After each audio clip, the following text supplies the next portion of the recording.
تقرب الی اللہ کے دو مراحل بیان کیے اس حدیث میں.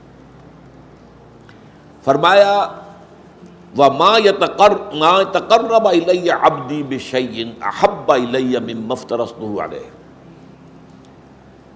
میرا بندہ جب میرا قرب حاصل کرنے کی کوشش کرتا، تقرب جو ہے باب تفاعل ہے، محنت سے کوئی کام کرنا، کوئی چیز حاصل کرنا محنت کے ساتھ، تقرب تعلم علم حاصل کرنا محنت کے ساتھ، مسلسل پہم جد و جہد کے ساتھ. من تقرب الی عبدی ما تقرب الی عبدی بشیء احب الی مما افترضته علیہ. میرا بندہ جب میرا قرب حاصل کرتا ہے تو جن چیزوں سے حاصل کرتا ہے ان میں مجھے محبوب ترین وہ ہیں کہ جو میں نے اس پر فرض کر دی. اس کے برعکس وما یزال عبدی یتقرب الی بالنوافل، اور نہیں ہوتا یہ کہ میرا بندہ میرا قرب حاصل کر رہا ہو نوافل کے ذریعے سے، یہاں تک کہ ایک مقام آ جاتا حتی حبہ، کہ میں اس سے محبت کرنے لگتا ہوں. فکنت سمعہ الذی یسمع بہ، پھر میں اس کے کان بن جاتا ہوں جن سے وہ سنتا ہے. اب دیکھیے یہاں میں نے کہا تھا ہوشیار کے رہ بر دب تیغست قدم رہا، ہوشیار ہو جائیے. اب ایسا پل صراط کا مقام آ گیا ہے کہ ذرا ادھر سے ادھر ہوئے تو معاملہ خراب ہو جائے. اللہ بندے کا کان بن جاتا ہے. وہ بصرہ الذی یبصر بہ، میں اس کے وہ آنکھیں بن جاتا ہوں جس سے وہ دیکھتا ہے. اللہ اکبر، کیا مطلب ہے اس کا؟ کون سمجھے گا؟ وَيَدَهُ الَّتِي يَبْطِشُ بِهَا، اور میں اس کا ہاتھ بن جاتا ہوں جس سے وہ پکڑتا ہے. وَرِجْلَهُ الَّتِي يَمْشِي بِهَا، اور اس کے پاؤں بن جاتا ہوں جس سے وہ چلتا ہے. اللہ اکبر، اللہ بندے کے پاؤں بن جاتا ہے. یہ کون سا مقام ہے؟ اب ان دونوں میں بلند تر کون سا مقام ہے؟ دیکھیے یہاں بھی وہی بات آئے گی. میں نے عرض کیا ہے کئی دفعہ، جہاد کے 3 مراحل ہیں: نفس کے خلاف جہاد، باطل نظریات کے خلاف جہاد، اور نظام باطل کے خلاف جہاد. سب سے اونچا کون سا ہے؟ نظام باطل کے خلاف جہاد. اہم ترین کون سا ہے؟ نفس کے خلاف جہاد. ای الجہاد افضل، افضل ترین جہاد وہ ہے نچلا والا، پہلی منزل کا. اس لیے کہ پہلی منزل ہوگی تو دوسری بنے گی، دوسری ہوگی تو تیسری بنے گی. اسی طرح یہاں پر بھی وہی.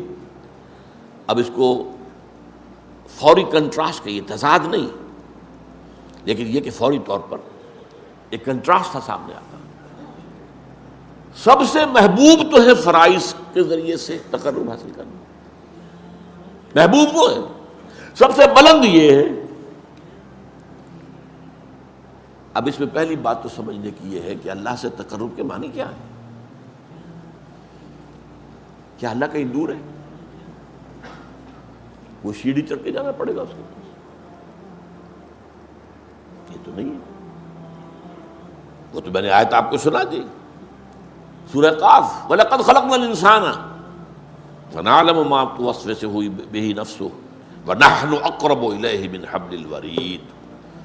ہم نے ہی انسان کو پیدا کیا، ہمیں معلوم ہے اس کا نفس اندر سے کیا وسوسہ اندازی کرتا رہتا ہے. یہ نفس امارہ، ان النفس لامارۃ بالسوء، we know it. ہم ہی نے بنایا نا. وہ ساری خواہشات ہم نے رکھی اس نفس کے اندر، وہ سارے اینیمل انسٹنکٹس ہم ہی نے رکھے ہیں نا اس کے اندر. we know it. کیا گھڑی ساز کو پتہ نہ ہوگا گھڑی میں کون سے پردے ہیں؟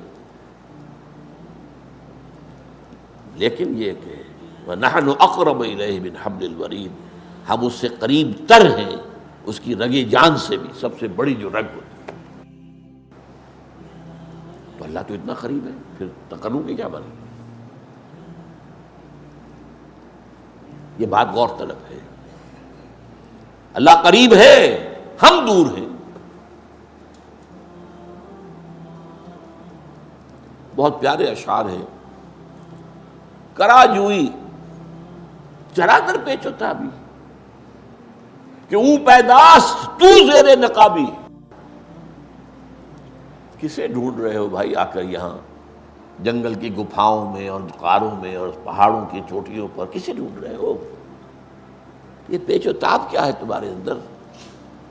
یہ فلسفہ اور یہ عقل اور اس کے گھوڑے دوڑا رہے ہیں ذات و صفات باری تعالیٰ کے بارے میں، یہ پیچ و تاب۔ اسی کشمکش میں گزری میری زندگی کی راتیں، کبھی سوز و ساز رومی، کبھی پیچ و تاب رازی، یہ پیچ و تاب۔ اقبال نے اس حرف پیچا پیچ کہا ہے، فلسفہ، منطق۔ کرا جوئی چرا در پیچ و تابی، کرا کہرا چرا چہرا، یہ فارسی میں اس طرح شعری ضرورت کے تحت یوں بنتے الفاظ کہ تو پیدا کہ او پیداست تو زیر نقاب، وہ تو سامنے ہے، ظاہر ہے، پردہ تو تمہاری آنکھ پہ پڑا ہوا ہے، زیر نقاب تو تم ہو۔ یہی وجہ ہے جنہیں عام طور پہ داتا بخش کیا دیا جاتا ہے، شیخ عثمان بن علی الجلابی ثم حجویری ثم لاہوری، ان کی کتاب یہ تصوف کی بالکل ابتدائی کتابوں میں سے ہے، کشف المحجوب، بالکل ابتدائی، امہات الکتب میں سے تصوف۔ نام کیا ہے؟ کشف المحجوب۔ حجاب میں ہم آئے ہوئے ہیں، وہ تو ہے، ہر جگہ ہے، وہ معکم اینما کنتم، تم جہاں بھی ہوتے ہو تمہارے ساتھ ہوتا ہے۔ اب یہ پھر بڑا خطرناک مسئلہ، اس پہ بڑی بحثیں، کیا اللہ یہاں ہے؟ وہ تو کہہ رہا جہاں بھی تم ہوتے ہو میں ہوتا ہوں۔ اب اس میں ایک تعبیر کی گئی، صفاتی طور پر ہوتا ہے کہ وہ ہماری ہر بات کو دیکھ رہا ہے، وہ کہیں دور بیٹھا ہوا، یہ ایک خاص تصور ہے جو اکثر کم سے کم جو بھی ذہن و فکر کی کوئی اونچی سطح رکھتے ہوں وہ اس کو قبول کرنے کو تیار نہیں ہے۔ اللہ کسی جگہ پر محدود ہے؟ نہیں۔ کیسے ہمارے صاحب نہیں جانتے؟ اس میں یہ ہے اصل میں جو بچانے والا راستہ ہے۔ اللہ دیکھتا ہے، کیسے دیکھتا ہے ہم نہیں جانتے۔ کیا اس کی آنکھیں اس طرح کی ہیں؟ کیا اسے بھی دیکھنے کے لیے روشنی کی ضرورت ہوتی ہے؟ بہت سے جانور ہمیں معلوم ہے جو بغیر روشنی کے دیکھتے ہیں، اللہ کیسے دیکھتا ہم نہیں جانتے۔ وہ سنتا ہے، یہ جانتے ہیں ہم، کیسے سنتا ہم نہیں جانتے۔ وہ ہمارے ساتھ ہے، اس میں کوئی شک نہیں، کیسے ہے یہ ہم نہیں جانتے۔ اس کیسے کی کھود کرید میں جب پڑے تو وحدت الوجود نکل آیا، وحدت الشہود نکل آیا، وہ فلسفے بڑے بڑے نکل آئے، وہ عقل و خرد کی بڑی اونچی منزلوں پر جا کر آدمی کی کچھ سمجھ میں تو آ سکتے ہیں، ورنہ اسی میں کفر ہے۔ اس کا ہر چیز اللہ ہے، اس کا مطلب ہے اس میں سے وہی پھر ہماؤس نکل آیا۔ یہ سارے فلسفے انسانوں نے اسی سوچ میں تو نکالے ہیں۔ لیکن یہ کہ میں نے کہا تھا نا کہ ہوشدار کے رہبر دب تیغست قدم راہ، تو اس اعتبار سے تقرب کا مفہوم کیا ہے کہ اللہ کی طرف باطنی طور پر بڑھنا، اور بڑھنے کے لیے کہیں دور جانے کی ضرورت نہیں ہے، اپنے ہی اندر۔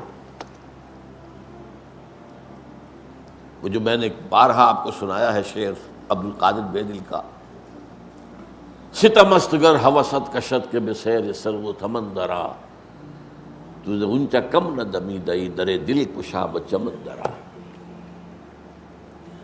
بڑے ستم کی بات ہے کہ تمہاری خواہش نفس تمہیں کہے چلو بھائی ذرا باغ میں جا کے دیکھو، سرو سمن کی سیر کرو، دیکھو کیسے اچھے اچھے پھول ہیں، کیسا سبزہ ہے۔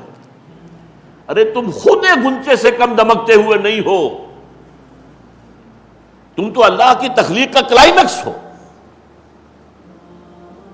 ذرا کبھی اپنے دل کے دروازے کھولو، اندر کا جو باغ ہے کبھی اس میں داخل ہو کر سیر کرو، کہ اپنے من میں ڈوب کر پا جا سراغ زندگی۔ تو وہ تو ہے، وہ کہیں دور نہیں ہے، تم جو ہے اس کی طرف متوجہ نہیں ہو۔ تمہاری ساری توجہ جو ہے دنیا کی طرف ہے، تمہاری ساری بھاگ دوڑ دنیا کے لیے، تمہاری ساری سوچ بچار دنیا کے لیے، تم اس کی طرف متوجہ نہیں ہوتے۔ ہم تو مائل بکرم ہیں، کوئی سائل ہی نہیں، راہ دکھلائیں کسے رہنم منزل ہی نہیں۔ یہ جو حدیث میں آتا ہے کہ رات کے آخری حصے میں اللہ سمائے دنیا تک اتر آتا ہے، کیسے اتر آتا ہے یہ ہم نہیں جانتے،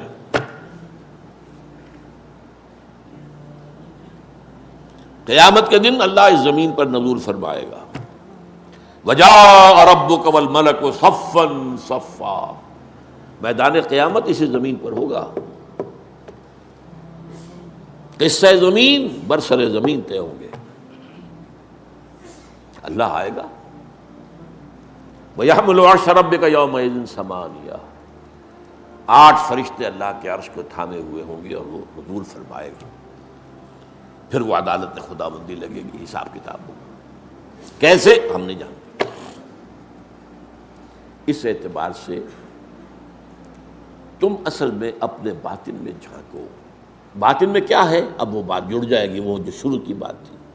دل کی گہرائیوں میں روح ہے، اور روح اس کا تعلق اللہ کی ذات کے ساتھ ہے.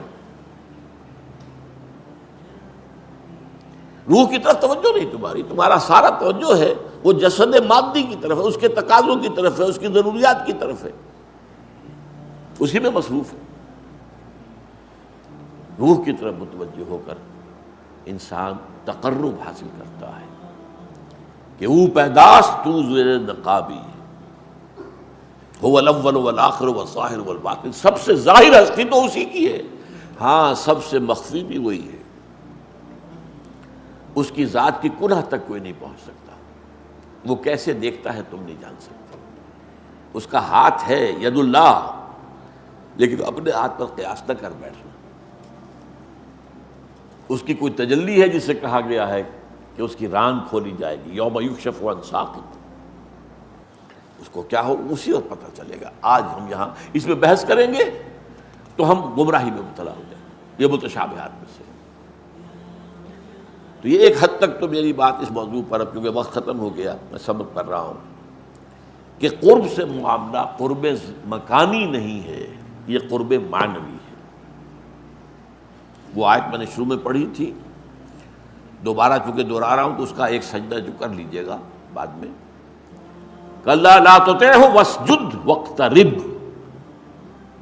اے نبی، یہ ابو جہل وغیرہ کی باتیں آپ نہ مانیے، توجہ نہ دیجیے، دفع کیجیے ان کو.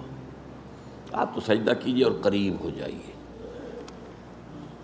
اور حدیث میں آتا ہے اقرب ما یکون العبد الی اللہ فی السجود، قریب ترین جو ہوتا ہے بندہ اللہ سے وہ سجدے میں ہوتا ہے، اگر واقعتاً معنن سجدہ کر رہا ہو. ایک سجدہ وہ ہے کہ جسم تو جھک گیا ہے اور نفس امارہ کھڑا ہے جو کا تو شیطان لعین کی طرح میں سجدہ نہیں کروں گا، تم جاؤ کرو. یہ تمہارے اعضاء و جوارح کا سجدہ ہے، دل کا سجدہ نہیں. لیکن جب پوری ہستی کے ساتھ اللہ کے سامنے سجدہ کرو گے تو یہ قریب ترین ہوگا اللہ کے ساتھ معاملہ. فصلی اللہ تعالی علی خیر خلقہ محمد مبارک.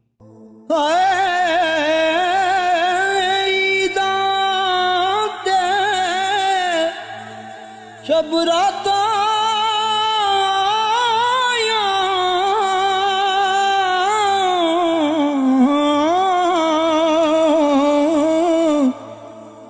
سب لوگ گران آئے،